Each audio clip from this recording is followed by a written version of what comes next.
Bonjour tout le monde. Donc aujourd'hui la vidéo pour aujourd'hui, le titre de la vidéo pardon pour aujourd'hui ça va être qu'est-ce qui dénoue les nœuds donc les grands-T euh, pendant l'ascension de la Kundalini. Voilà. Qu'est-ce qui les dénoue en fait? Quel est le mécanisme? Donc, je vais vous dire ça vite fait. Je vous avais dit dans une ancienne vidéo que les mudras permettaient de dénouer efficacement les granthis, donc les nœuds, donc les trois nœuds, hein, je vous rappelle, il y en a trois. Et mais vous allez me dire, ok, les mudras, ça permet de supprimer efficacement les granthis, mais quel est quelle est la source de ce dénouage de nœuds? Et ben tout simplement qu'en fait, il y a trois nadis dans notre corps, comme je vous ai dit, donc il y a Ida, Pingala et Shushuna. Donc Ida et Pingala représentent nos composantes et nos bases, et Shushuna représente le résultat, donc c'est lui qui est responsable de notre évolution spirituelle. Donc il représente vraiment le résultat de notre pratique, de nos efforts, pour savoir où nous en sommes dans notre évolution. Et donc Ida et Pingala, en fait, leur rôle, c'est en fait de dénouer les grantilles.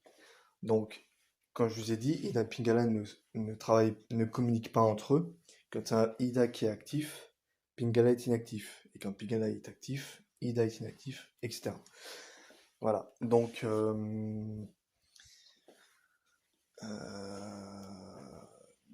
c'est Ida et Pingala qui permet, enfin, c'est le croisement énergétique de soit Ida ou Pingala qui permet de dénouer ces nœuds. Et justement, c'est pour ça que je vous avais dit d'y aller mollo. C'est pas un 20 mots, hein, vraiment. C'est une question d'équilibre surtout. Mais n'utilisez pas excessivement les mudras parce que ça ne sert à rien de faire l'excès. Mais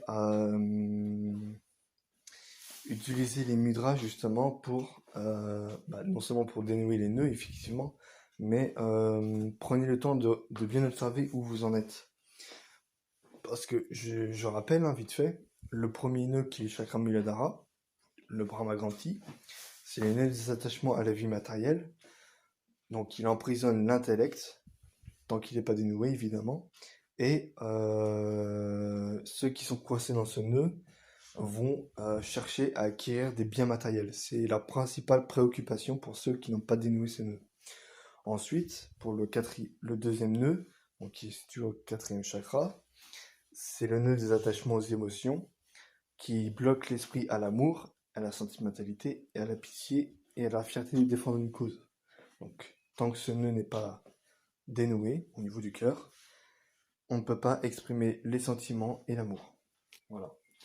Et pour ce qui est du chakra du troisième œil, euh, donc le nœud du troisième œil font que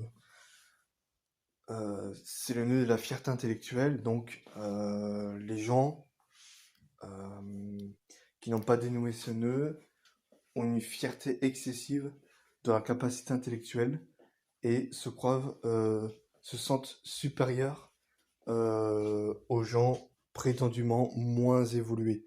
Voilà. Donc voilà. Voilà pour ce qui est du nœud. Donc, euh, donc oui, c'est tout un processus à Kundalini, d'accord? Donc ça peut être un processus long. Quand je dis long, ça dépend dans quel sens. Ça peut être long dans le processus évolutionnaire, pour ceux qui veulent que ça rentre dans Shushumna, évidemment. Voilà. Mais après, ça dépend. C'est sûr, si vous faites que des mudras, c'est sûr que vous n'aurez pas aucune chance d'entrer dans le centre, dans Shushumna. Donc, c'est pour ça que, quand je dis, ne faites pas des mudras de façon excessive. Comme je vous ai dit, si par exemple vous ressentez des sentiments dus au déblocage du nœud du quatrième chakra, comme l'amour, etc. Si vous ressentez ces sentiments-là, euh, arrêtez juste pendant quelques jours les mudras et observez jusqu'où vous en êtes. Parce que je rappelle que Shushumna est responsable de l'éveil des facultés intellectuelles et spirituelles. Donc c'est le canal de l'éveil spirituel. Hein, pour savoir, pour ceux qui ne savent pas, je crois que je ne l'ai pas dit, c'est le canal, le nadi, qui est responsable de l'éveil spirituel, c'est Shushumna, d'accord. Voilà, parce que c'est là où se situent les chakras principaux. Donc voilà. Donc,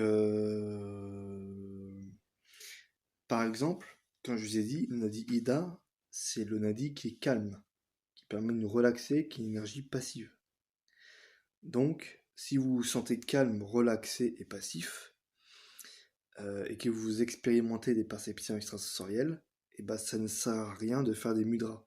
Parce que de toute façon, l'énergie, si vous expérimentez des perceptions extrasensorielles, ça veut dire que l'énergie est dans Ida. Donc, le processus va naturellement dénouer ces nœuds. Vous voyez ce que je veux dire?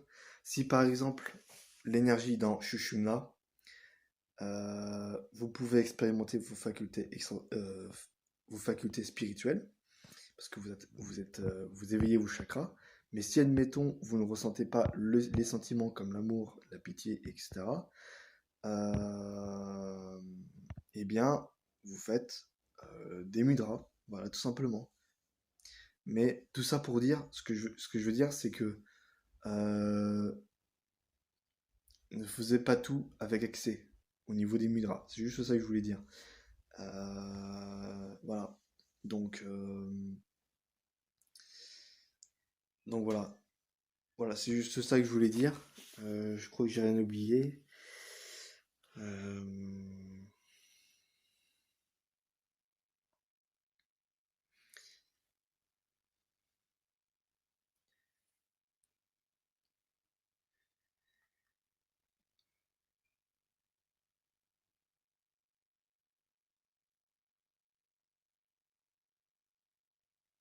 non, je crois que j'ai rien oublié. Donc voilà. Donc maintenant que vous savez le mécanisme euh, de, de la structure énergétique, vous devez normalement savoir comment,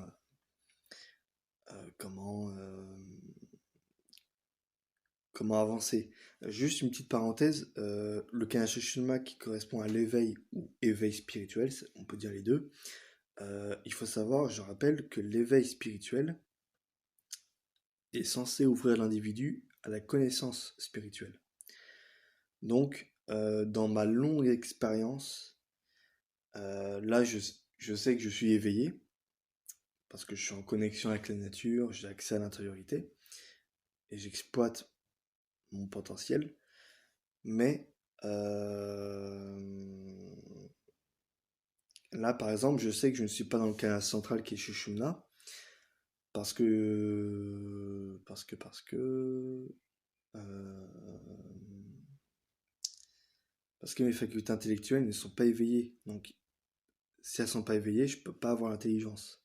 Après, effectivement, la, la connaissance, elle s'acquiert aussi par l'expérience, mais on ne peut pas expérimenter quelque chose tant qu'on n'a pas fait la recherche et tant qu'on n'a pas éveillé notre intelligence pour avoir cette connaissance et après l'expérimenter. Ah oui, parce qu'on ne peut pas expérimenter quelque chose tant qu'on n'a pas, tant qu'on ne l'a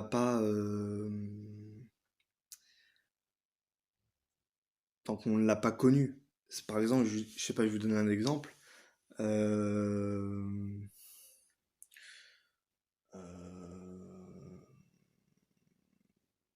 Par exemple, voilà, quelqu'un va vous dire, je sais pas, fais du vélo. Une personne va dire à un enfant de 3 ans, fais du vélo. L'enfant de 3 ans, il va pas, bah, il va pas faire du vélo. Il va pas monter parce qu'on lui a pas appris. Il l'a pas, on lui a pas entraîné, on lui a pas appris tout simplement. Donc c'est pareil pour la connaissance.